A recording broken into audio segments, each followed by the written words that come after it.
Assalamualaikum warahmatullahi wabarakatuh.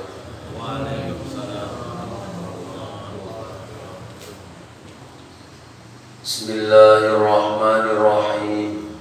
Alhamdulillahirabbil alamin wa bihi nasta'in ala umuri dunya waddin. Allahumma shalli wa sallim wa barik ala sayyidina maulana Muhammadin wa ala alihi wa sahbihi ajma'in. Subhanaka la ilma lana illa ma 'allamtana innaka antal alimul hakim wa la hawla wa la quwwata illa billahil aliyyil azim. Amma ba'd. Bismillahirrahmanirrahim. Qala al-musannif rahimahullah ta'ala wa nafa'ana bihi wa bi jami'i ulumihi bid-darain amin. Qala Rasulullah sallallahu alaihi wasallam, bersabda baginda Rasulullah sallallahu alaihi wasallam, man inqata'a ila Allah azza wa jalla kafahu Allahu kullu mu'anatin wa razaqahu min haitsu yahtasib. Man inqata'a ila Allah azza wa jalla kafahu Allahu kullu mu'anatin wa razaqahu min haitsu la yahtasib. Siapa-siapa yang berputus kepada Allah, maksudnya berserah, maksudnya dia tidak tahu mengurusi usaha dan rizki, cuma khusus menghadap Allah, urusannya hanya urusan kepada Allah, seperti menuntut ilmu, mengajar ilmu, atau membaca Al-Quran dengan istiqomah, berzikir, itu saja yang dikerjakannya, Allah cukupkan kepadanya segala biayanya dan Allah berikan dia rizki yang tak tersangka atau tak terduga. Ini hadis Nabi yang menguatkan tentang hikmah yang kelima ini, bahwasanya kata Rasulullah, manin qata'a ilallah, cukup yang diurusi adalah hak Allah. Hak Allah yang untuk diibadahi, untuk disembah, untuk disandari, untuk ditawakali, untuk ditakuti, untuk diroja atau diharapi. Betul-betul istiqomah di dalam melaksanakan perintah-perintahnya Allah dan menjauhi larangan-larangannya, maka jar Nabi, Allah cukupkan kepadanya segala biayanya dan Allah berikan rizki yang tanpa disangka-sangka. Jadi kadang-kadang kita aja yang kurang yakin, asal kayak itu. Ketika Nabi Zakaria masuk ke dalam mihrabnya Maryam, kullama dakhala 'alaiha Zakaria al-mihrab wa zada inda rizqa qala ya Maryam anna laki hadha qalat huwa min indillah inna Allaha yarzuqu man yasha'u bighairi hisab. Ini biasa dibaca ayat untuk tasmiyah. Kullama dakhala 'alaiha Zakaria al-mihrab, tatkala masuk ke dalam mihrab, Zakaria masuk ke dalam mihrab. Mihrab itu model kayak imaman, model tempat wirid, tempat ibadahnya Maryam. Masuk Zakaria ke situ. Kullama dakhala 'alaiha Zakaria al-mihrab wajada indaha rizqa, maka Nabi Zakaria melihat rizki di sampingnya Maryam. Apa? Diterangkan dalam tafsir, di situ ada makanan yang masih harum, masih hangat, buah-buahan yang segar di samping tempat duduknya Maryam yang lagi bermunajat kepada Allah. Lalu Zakaria qala, berkata Zakaria, ya Maryam, anna laki hada. Maryam, ini yang punya kamu ini makanannya dari mana? Makan ini kamu gak ada kerja, gak ada usaha apa-apa, kamu cuma ibadah aja. Dari mana ini makanan? Qala, maka dijawab oleh Maryam, wa min indillah. Ini dari sisi Allah, dari hadrat Allah. Memang kita ini kan yakinnya kurang, rata-rata pegangannya, namun kada usaha dan pegawai makan apa. Nah, padahal rezeki lain urusan kita, rezeki urusan Allah, usaha disuruh, ikhtiar disuruhnya, memiliki rezeki jangan, tetap buka toko, buka warung, tetap kebun, tapi jangan nih berbuah kada, atau warung ada orang membeli apa enggak, ada orang datang menukar ada, jangan dipikir itu. Yang penting waktu buka bismillah tawakkaltu ala Allah, ulun ke usaha pian nyuruh rezeki urusan pian. Nah itu maksud itu. Jadi banyak sudah dalil-dalil Quran, dalil-dalil hadis Rasulullah. Wa may yattaqillah, barang siapa bertakwa kepada Allah, yaj'al lahu makhrajan, Allah akan memberikan solusi jalan keluar. Wa yarzuqhu min haitsu la yahtasib, dan Allah akan memberi rezeki tanpa disangka-sangka. Kita jangan ini yang betul-betul kuat sandarnya lawan Allah. Nah, kita ini kan kadang-kadang sandarnya lawan makhluk. Kada usah jauh-jauh kita hendak minum. Kayaknya secara zahir kita minum ini meyakini banyu yang menghilangkan haus. Padahal kada. Yang menghilangkan haus itu 100% Allah. Kenapa minum? Disuruh aja minum tuh. Minum obat disuruh, sembuh kada Allah.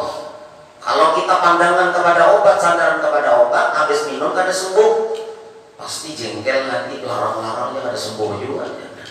Kenapa? Karena hati kepada obat, kepada makhluk. Coba kalau hati kepada Allah, ya Allah, ulun minum obat, suntik, masuk rumah sakit dan sebagainya, semata-mata ikhtiar, karena ikhtiar engkau yang menyuruh. Maka hamba menunggu keputusanmu, karena keputusanmu yang terbaik. Sembuh yang baik, kada sembuh yang baik, itu menurut Allah seperti itu. Nah, cuman kita kalau sembuh baik, kada sembuh kada baik ya, belum tentu. Karena ada orang yang imannya bagus, kalau dia sakit, sudah sakit ya, astagfirullah, ya Allah, subhanallah, la ilaha illallah. Waktu sakit tasbih di tangan terus, astagfirullah. Begitu sembuh, jangankan astagfirullah, sisut sambil bernyanyi. Nah itu. Orang ini tidak ada lagi waktu untuk mencari rezeki, sibuk hanya urusan Allah. Allah langsung yang mengurus orang ini. Apa kecukupannya dicukupi Allah, bahkan rezekinya datang tanpa terduga-duga. Ini yang orang makomnya makom tajrid. Nah, sudah ibadah. Nah, kita ini makom kasab, tetap kasab, makom usaha, mau kerja, tapi jangan hati bersandar lawan kerjaan kita. Hati lawan Allah aja.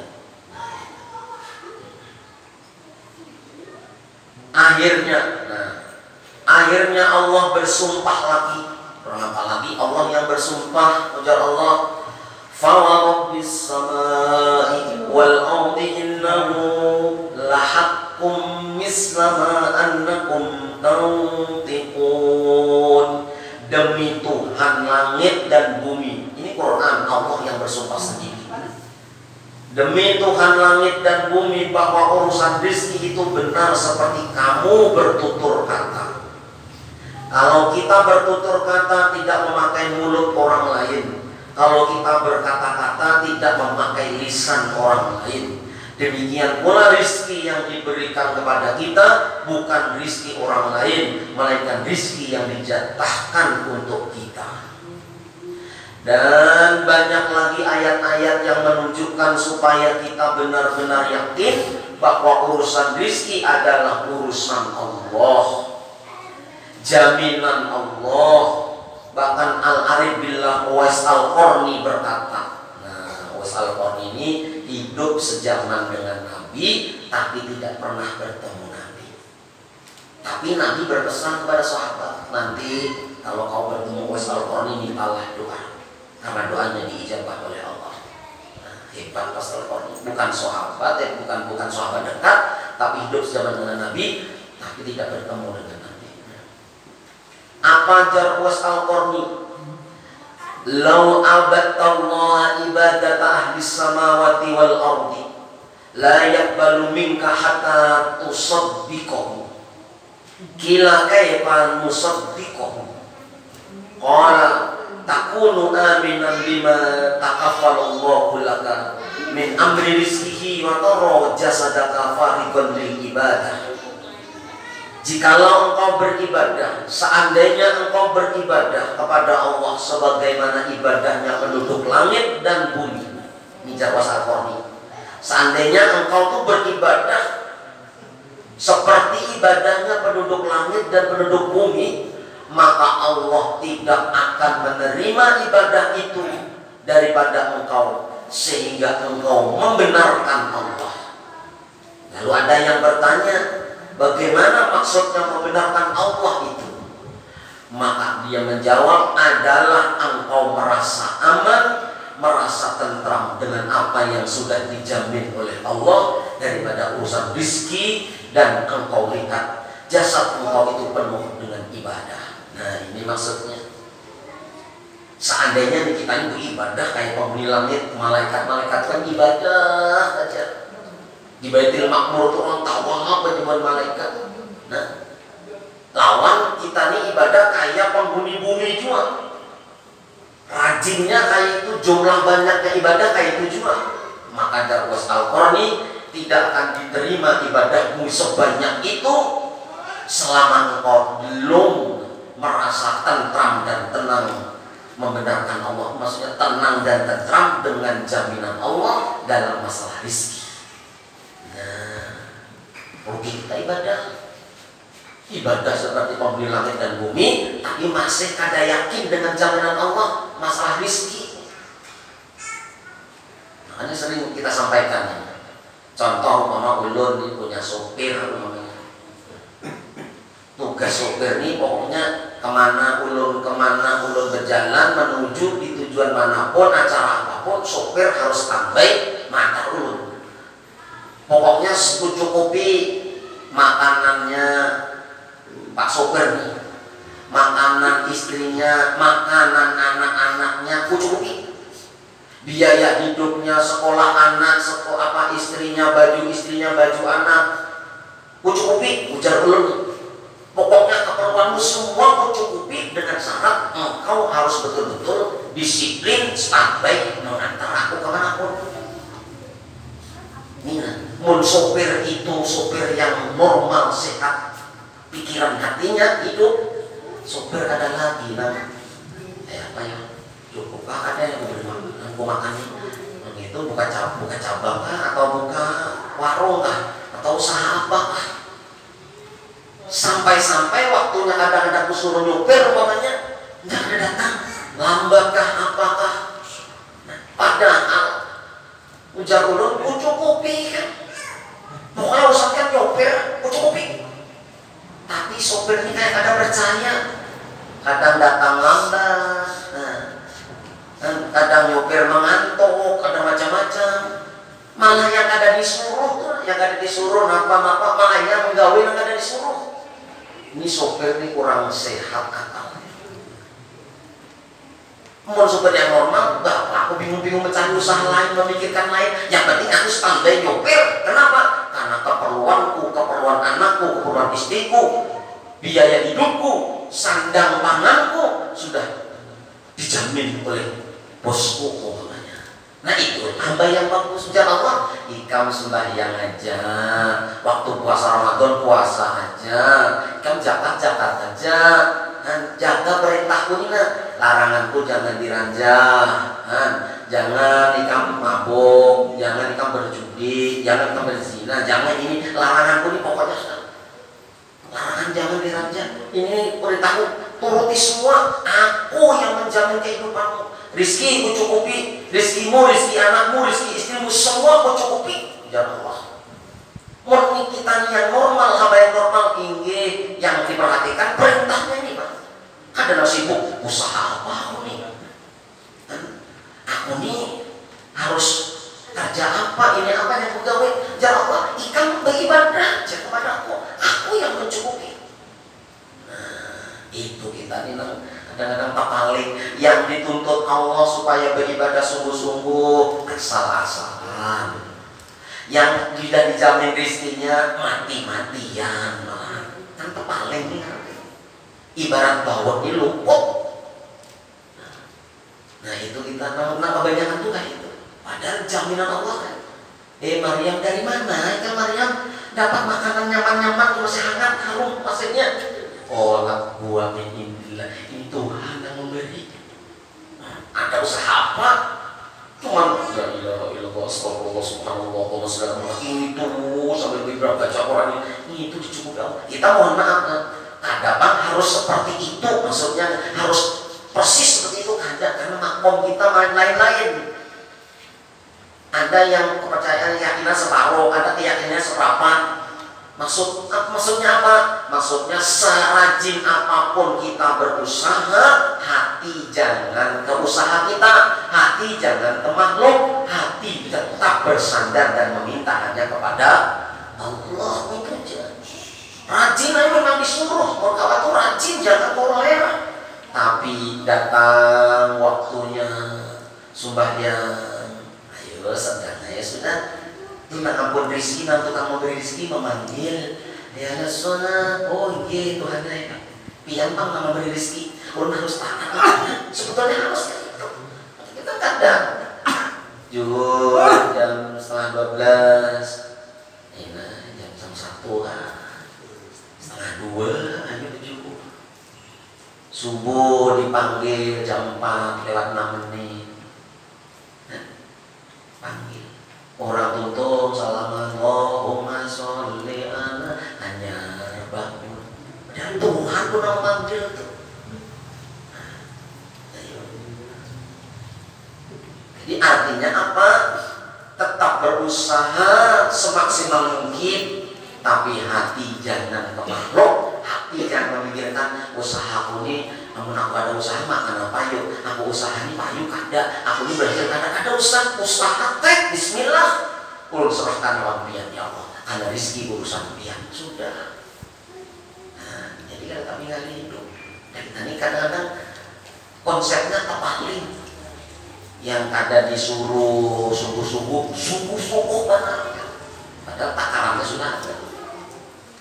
Serajin apapun kau berusaha mati-matian, kalau takaranmu memang segitu bang sudah.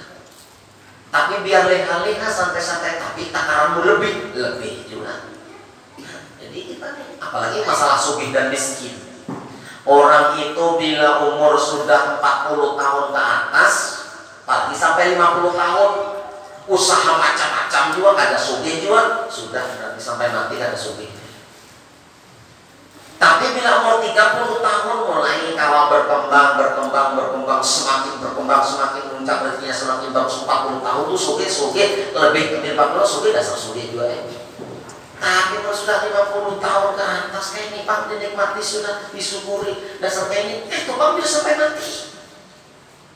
Jadi lambat karena Nabi disuruh malah yuk jadi Nabi, jadi angkat jadi Rasul umur 40. Artinya ketika orang sudah 40 tahun sudah cenderunglah urusan sebelah kanan yang bujur-bujur harus ditekankan di titik berat kan, urusan ibadahnya diperbaiki.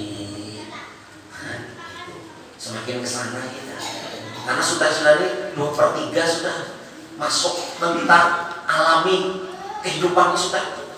Namun terus kita tergoda mati-matian dunia aja tanpa mengurusi akhiratnya, itu tanda orang-orang yang celaka. Sudah mati-matian tapi kada sempat nang ibadah lambat-lambat, baru ketinggal. Quran kada kebaca, salawat kada kebaca, makin dan zikir, duduk di majelis kada semua dan sebagainya. Umur sudah 40 ke atas sampai 50 tahun, itu tanda-tandanya orang. Nah, tapi sebaliknya sudah mulai 40 tahun ke atas, 50, semakin meningkat ibadahnya, semakin rajin sholat jamaahnya, semakin rajin wirid berserah diri kepada Allah, zikirnya, istighfar semakin rajin. Nah, ini tanda-tanda orang itu orang beruntung. Nah, itu makanya kita sekedar kita juga tawassul bis-sabri wa tawassul bil haq. Masalah hidayah urusan Allah yang disampaikan sudah. Nah, itu kita jangan sampai salah melangkah. Karena sebentar aja dunia, sebentar aja.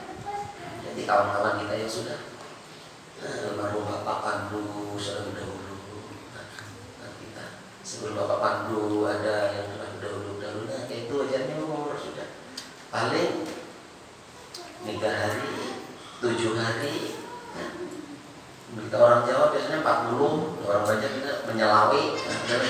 Nah, 40, 100 setahun sudah. Tapi ingat lagi kawan sudah. Mau ada kita nang bujur-bujur mencari bekal diri sendiri.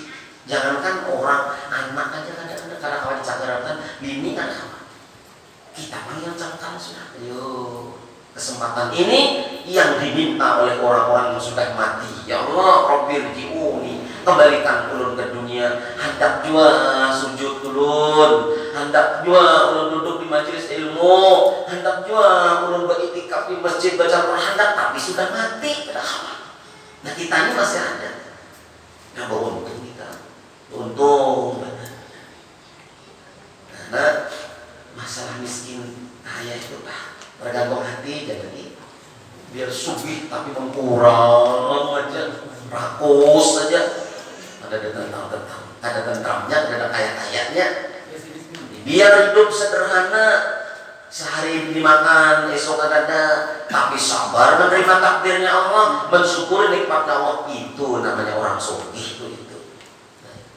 Warḍa bima qassama lak takun agnan nas. Kalau engkau ridho dengan pembagian dari Allah, ridho dengan bagian rezeki dari Allah, takun agnan nas, maka engkau menjadi orang yang terkaya di antara manusia lain. Nah, itu. Lalu apa jasinya? Orang yang membenarkan Allah itu tidak ada risau urusan rezeki, tidak ada khawatir urusan rezeki. Kenapa? Sebabnya karena itu urusan Allah, karena rezeki itu urusan Allah.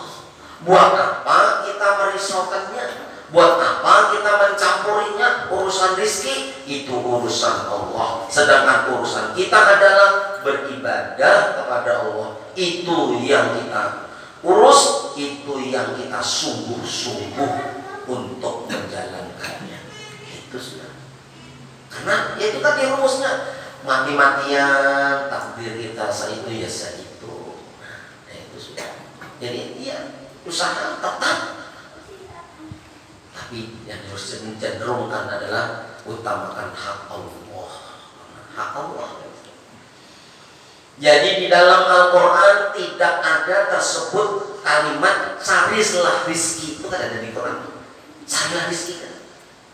Paling wabtaghi bima ataqallahu darul akhirah wala tansa nasibaka minad dunya. Carilah, tuntutlah, benar-benarlah engkau mencari urusan akhirat, tapi urusan dunia jangan kau lupakan. Itu aja. Berarti kan kayaknya harus bujur-bujur ibadahnya, usaha itu ala kadarnya sebetulnya kan itu. Kayak kita balik sembahyang ala kadarnya, mengaji ala kadarnya, usaha mati-matian. Nah, kita tuh gitu. Oh, itu kan buat guru, kiai, ustaz ada sama aja, kesempatannya sama. Diberi Allah 24 jam. Orang-orang udah bujur berjalan ke sana, sudah santai aja hidupnya. Nah, itu. Lalu apa versinya? Kenapa Tuhan tidak menyuruh mencari rizki? Karena itu sudah dicukupi. Nah, dicari tidak dicari, Dia datang kalau memang itu jatah kita. Berapa hari tidak buka toko, lalu Dia berkata, oh, uang berkurang karena pengeluaran ini dan itu. Sedangkan pemasukan tidak ada. Kalau tidak buka toko, tidak dapat uang, malah uang yang ada berkurang. Kalau kita menganggap itu demikian, berarti kaburlah mata hati kita. Andai kata kita buka toko, jual, ya seperti itu jual hasilnya. 4 hari tidak buka toko, tidak ada pemasukan, uang berkurang 100.000 sehari. 4 hari 400.000. Seandainya buka toko, tetap seperti itu juga hasilnya, tidak beda.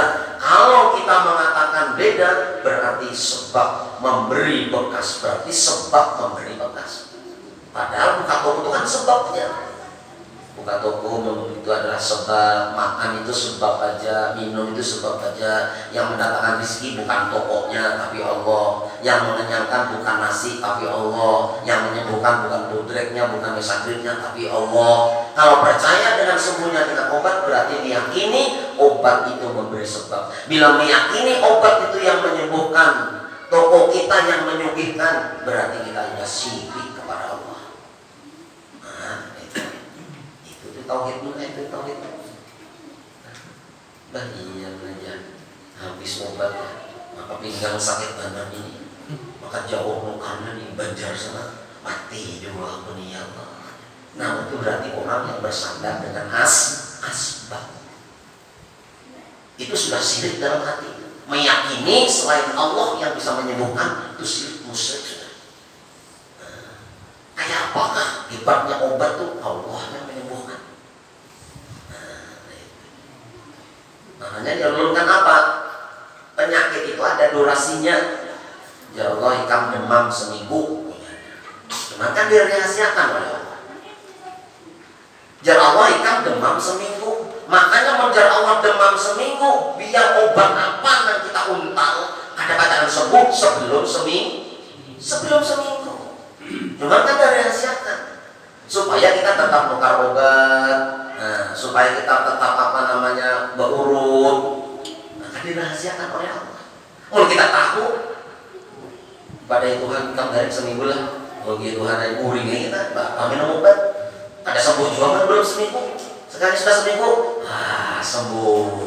Cuman kan dirahasiakan supaya apa? Supaya roda kehidupan berjalan. Dokter payu, apotek payu, tukang suntik payu, tukang urut payu, coba pun ada dirahasiakan. Yang garing sebulan lah, Bapak juga urut, ada sembuh juga ya, ada payu atau urut. Nah, di situ kita rahasiakan. Itu tauhid kita harus kayak. Kemudian apa tuntutan Allah kepada kita? Belum bunyi lah. Kemudian apa tuntutan Allah kepada kita? Nah ini yang tuntutan Allah ini yang harus kita cukupi, kita turuti. Allah berfirman dalam surat At-Tahrim, ya ayyuhalladzina amanu tubu ilallahi taubatan nasuha. Ya Allah, hai orang-orang yang beriman, taubatlah kepada Allah dengan taubatan nasuha, taubat yang benar. Kalau tobat ini maka kita disuruh, nah hendaklah kita bersungguh-sungguh supaya kita dapat menghasilkan tobat yang nasuha. Jadi selama ini kalau kita punya itikat hati yang tidak baik, taubat kepada Allah. Jangan lagi mengulang-ulangi selama ini kita habis waktu tercurah untuk urusan rezeki ini. Harus dihentikan, tidak boleh lagi berterus-terusan sebab bahaya. Harus dihentikan karena kita bukan untuk itu. Kita hidup di dunia bukan urusan mencari rezeki, tapi rezeki hanya sarana kita untuk beribadah. Jangan dikorbankan ibadah untuk rezeki. Imbangkanlah waktu kita, tenaga kita, pikiran kita antara rezeki dan ibadah. Paling minim seperti ini. Kalau semestinya ibadah yang lebih banyak daripada urusan mencari rezeki. Nah itu ya masalah. Makanya kita sembahyang taubat nih barangnya yang penting ada 2 rakaat. Sebetulnya yang bagus tuh ya setiap pian biru masing-masing waktu masing-masing tuh. Setiap habis maghrib sembahyang badiah 2 rakaat, sembahyang taubat 2 rakaat. Kadang hari Senin, malam Senin ada. Karena Nabi kayak itu. Nabi itu bertobat terus 70 kali istighfarnya Rasulullah. Ada yang 100 kali mendapat dalam hadis lain. Taubat terus. Nah kita namanya dosa. Oleh sembahyang taubat, oleh bertaubat. Nah yang kita baca tuh Allahumma anta rabbi la ilaha illa anta khalaqtani wa ana abduka wa ana ala ahdika wa wa'dika mastata'tu a'udzu bika min syarri ma sana'tu aqulu laka bi ni'matika alayya wa a'udzu bika min faghfir li fa innahu la yaghfiru dzunuba illa anta. Itu namanya sayyidul istighfar. Bila kita baca habis maghrib 3 kali, mati kita malam ini, maka mati dalam ampunan Allah. Nah, husnul khatimah. Kita baca pagi, sore, tengah hari kita mati umpamanya, maka mati dalam ampunan Allah, husnul khatimah. Nah, itu aja dulu. Ya sudah bisa. Berilah Allah alam bisawab al-Fatihah.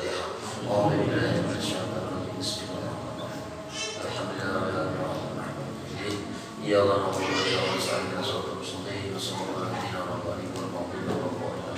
amin ya Allah ya Rabbal alamin.